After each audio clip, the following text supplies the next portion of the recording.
Alléluia. Gloire à Dieu. Nous allons passer sans plus tarder dans la parole de Dieu. Nous allons lire dans le livre de Jacques. Jacques chapitre 1. Si vous avez vos Bibles, prenez vos Bibles, c'est important. Quand nous venons dans la présence de Dieu, d'avoir la parole de Dieu avec nous. Amen. La parole de Dieu dans le livre de Jacques chapitre 1. Jacques chapitre 1. Nous allons lire du verset 23 au verset 25. Amen. Jacques chapitre 1, verset 23 à 25. Car si quelqu'un écoute la parole et ne la met pas en pratique, il est semblable à un homme qui regarde dans un miroir son visage naturel et qui, après s'être regardé, s'en va et oublie aussitôt quel il était. Verset 25. Mais celui qui aura plongé les regards dans la loi parfaite, la loi de la liberté, et qui aura persévéré, n'étant pas un auditeur oublieux, mais se mettant à l'œuvre, celui-là sera heureux dans son activité. Amen. Voilà le passage qui nous intéresse. C'est vrai, on peut lire tout le passage est vraiment riche, mais ce qui m'intéresse ici, c'est le 25 qui dit: mais celui qui aura plongé les regards dans la loi parfaite, la loi de la liberté, et qui aura persévéré, n'étant pas un auditeur oublieux, mais se mettant à l'œuvre, celui-là sera heureux dans son activité. Alléluia. Nous plongeons chaque jour nos regards dans la parole de Dieu. Alléluia. Nous allons fouiller, nous la lisons, nous la méditons, nous croyons en elle, nous la prêchons même aux autres, nous prions en nous appuyant sur cette parole-là. Alléluia. Et nous avons vu aussi, parce que nous marchons au temps messianique, que l'église, dans l'église, nous avons plusieurs dons, nous avons plusieurs appels. C'est un moment vraiment dynamique de la révélation de Dieu, notre époque, parce que les temps messianiques, c'est les temps où Dieu a libéralisé, on va dire un peu ça comme ça, a libéralisé son œuvre, a libéralisé les choses de manière à ce que les nations païennes que nous sommes, qui ne sont pas le peuple juif, aient accès à la révélation de Dieu, aient accès à Dieu, aient accès à ce que Dieu veut, ce que Dieu enseigne. Amen. Et c'est en ce temps-ci, alléluia, que Dieu déploie au milieu de nous son amour, il déploie sa puissance.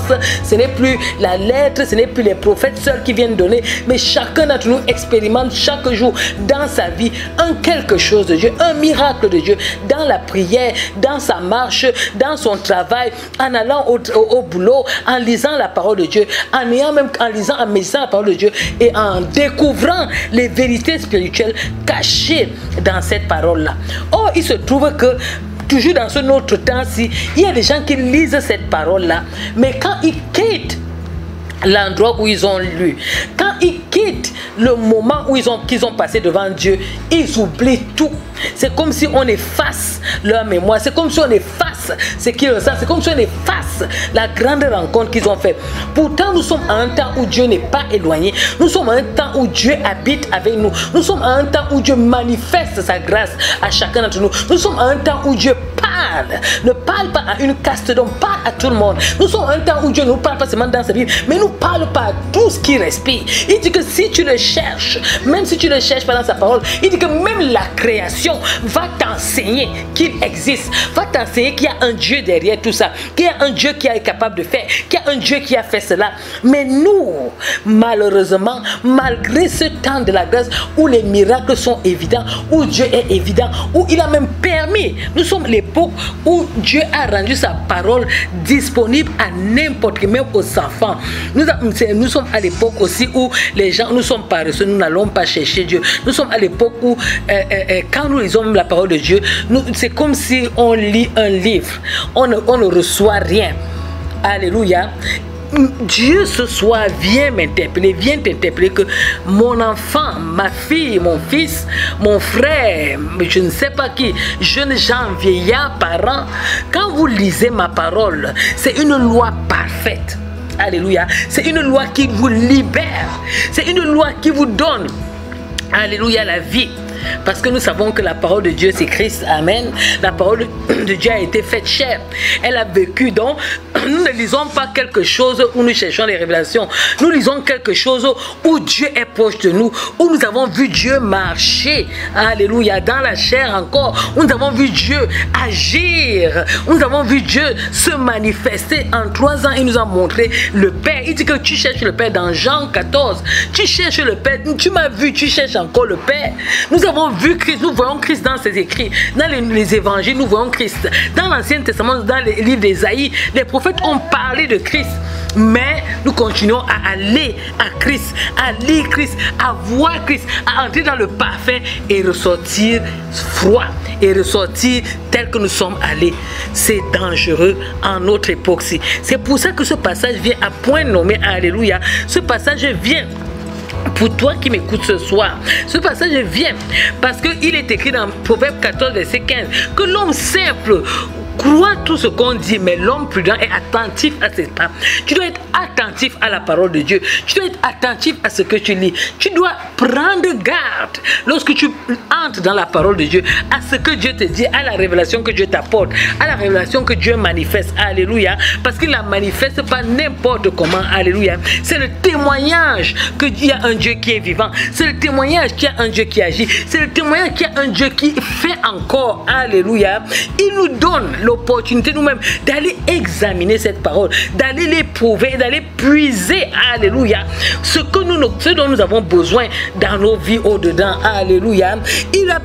C'est un temps où on ne doit pas se priver de la grâce de Dieu, que quand on vient dans la parole de Dieu, alléluia, on doit se dépouiller, laisser que cette parole éclaire nos vies, éclaire nos pensées, éclaire nos cœurs, et vous allez vous rendre compte que nos pensées sont souvent différentes des pensées de Dieu. Nous allons voir que nos cœurs sont souvent différents dans les pensées, dans les manières de faire, dans les manières de voir, dans les manières de percevoir, dans les manières de voir les autres. C'est différent de ce que Dieu demande. Alléluia. Et donc quand nous allons à cette parole, nous allons à la parole de Dieu, nous devons être ouverts à recevoir. Alléluia. Afin d'agir dans la liberté, mais d'agir conformément à ce qui est parfait. Alléluia. La loi de Dieu ici là qui est parfaite. Écoutons ce que le psaume nous dit. Le psaume 19 verset 7 a dit, la loi de l'Éternel est parfaite, elle restaure l'âme. Le témoignage de l'Éternel est véritable, il rend sage l'ignorant. Alléluia. Donc quand tu lis cette parole là, tu dois savoir que c'est elle qui vient faire le travail à l'intérieur de toi, au travers du Saint-Esprit, de te restaurer, d'amener, alléluia, le véritable. Parce que quand nous marchons dans l'erreur, dans l'ignorance, et il amène le véritable. Et il vient te rendre sage aussi. Parce que quand cette parole-là vient en toi, quand tu te mires et que tu fais attention à tes pas, cette parole-là vient te rendre sage. Parce qu'avant tu étais ignorant, mais là tu prends la sagesse parce que tu entres dans la révélation de Dieu. Alléluia. Dieu là, c'est lui aussi, au travers de sa parole, qui va venir faire un travail de soigner ton cœur malade, de guérir ton cœur blessé, d'apporter la lumière dans les ténèbres de ton cœur, là où il y avait les choses qui n'étaient pas en harmonie avec Dieu, là où il y avait les choses qui venaient s'opposer à Dieu, là où il y avait les choses qui se mettaient comme ombrage. Alléluia. C'est ce temps-là que Dieu va venir faire ce travail de purification, ce travail de laver ton cœur. Alléluia. Cette parole-là va apporter aussi la sainteté dans ta conduite, la sainteté dans ta manière de voir, la pureté dans tes pensées, la pureté dans tes actes, la pureté dans ta manière de faire. Alléluia. Cette parole va apporter la vérité. Oh, alléluia. Elle va t'apporter non la liberté, mais elle va t'apporter la vérité qui va t'affranchir. Alléluia. Cette parole-là va enlever l'esprit de servitude, l'esprit de crainte, mais ça va te donner l'esprit d'adoption. Tu vas devenir un enfant de Dieu. Alléluia. Et tu auras la capacité d'adorer Dieu et de considérer Dieu comme ton Père. Alléluia. Cette parole-là, quand elle vient à toi, alléluia, elle n'est pas seulement parole, elle est esprit, elle est vie. Alléluia. Quand tu la lis donc, tu dois pas la lire, la lettre. Tu dois recevoir l'esprit qui se trouve derrière la parole. Tu dois recevoir, alléluia, la vie qui se trouve derrière la parole. Alléluia. Parce qu'il dit que dans Josué 1,18, que le livre de la loi ne doit pas s'éloigner de nous, mais nous devons méditer afin d'agir fidèlement. Alléluia. Et cela va apporter du succès à nos voies. Alléluia.